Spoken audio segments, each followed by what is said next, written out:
Operation सिंदूर एक हफ्ता और चल जाता तो बलूच नेता ने पीएम मोदी को लिखा पत्र। इस पत्र में क्या कुछ कहा है, क्या बड़े खुलासे किए हैं पाकिस्तान को लेकर और उनकी खुफिया एजेंसी आईएसआई को लेकर, आपको बताएंगे इस वीडियो में। रहिए मेरे साथ। नमस्कार, मैं हूं आपके साथ मनुराज सक्सेना।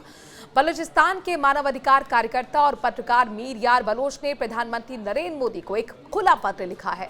पत्र में बलोच नेता ने पाकिस्तान की फौज और आईएसआई को सीधे तौर पर आतंकी संगठनों का जन्मदाता बताया। उन्होंने दावा किया कि आईएसआई हर महीने एक नया आतंकी संगठन बनाता है। बलूचिस्तान के मानवाधिकार कार्यकर्ता और पत्रकार मीर यार बलोच ने प्रधानमंत्री नरेंद्र मोदी को एक खुला पत्र लिखा है। पत्र में उन्होंने पाकिस्तान पर जमकर निशाना भी साधा है।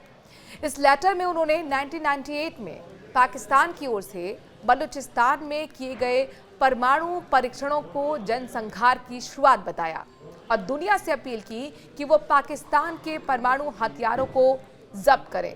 साथ ही उन्होंने मोदी से अपील की है कि भारत को बलूचिस्तान की आज़ादी के संघर्ष में खुलकर साथ देना चाहिए।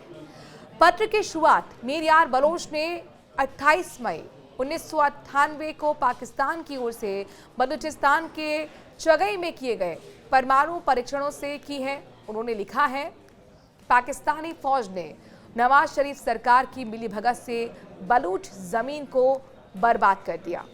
उन्होंने पत्र में लिखा है कि इन धमाकों की वजह से आज भी चगई और राजको की पहाड़ियों में विस्फोटकों की गंध आती है।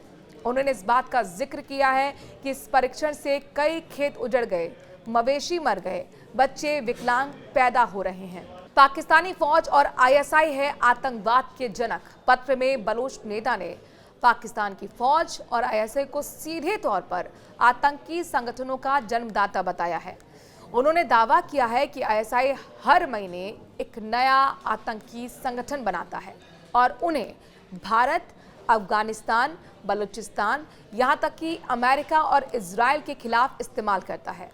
बलोच नेता ने कहा है कि पाकिस्तान आतंकवाद की मां है। जब तक इसकी जड़ें नहीं उखड़ी या उनको उखाड़ा नहीं जाएगा, तब तक आतंकवाद खत्म नहीं होगा। बलूचिस्तान की खनिज संपत्ति को लूट रहा है पाकिस्तान। बलोच नेता ने आरोप लगाया है कि पाकिस्तान बलूचिस्तान के सोना, तांबा, गैस, तेल और यूरेनियम को लूटकर अपना कमजोर अर्थतंत्र चला रहा है और इसी पैसे से आतंकी संगठनों को फंड कर रहा है। पत्र में चीन का भी जिक्र किया गया है, जिसमें उन्होंने कहा कि चीन ने बलूचिस्तान में समुद्री अड्डों और एशिया का सबसे बड़ा एयरपोर्ट बना लिया है। साथ ही चीन पाकिस्तान की फौज को हर स्तर पर समर्थन दे रहा है। हमने भारत का साथ दिया, अब भारत भी हमारा साथ दे। बलोच नेता ने दावा किया है कि जब भारत ने ऑपरेशन सिंदूर चलाया तब बलूच जनता ने भारत का खुलकर समर्थन किया। उन्होंने पत्र में कहा कि अगर ऑपरेशन सिंदूर एक हफ्ते और चलता तो आज हम भारत और दुनिया से एक स्वतंत्र राष्ट्र के रूप में बात कर रहे होते। पत्र में अंत में उन्होंने प्रधानमंत्री मोदी से अपील की है कि भारत बलूचिस्तान के साथ आधिकारिक संबंध बनाए और दिल्ली में बलूचिस्तान का दूतावास खोला जाए। इस पत्र को लेकर आप क्या कुछ सोचते हैं, कमेंट के जरिए अपनी राय जरूर दें। और क्या बलूचिस्तान के लिए अब भारत को खुलकर खड़ा हो जाना चाहिए?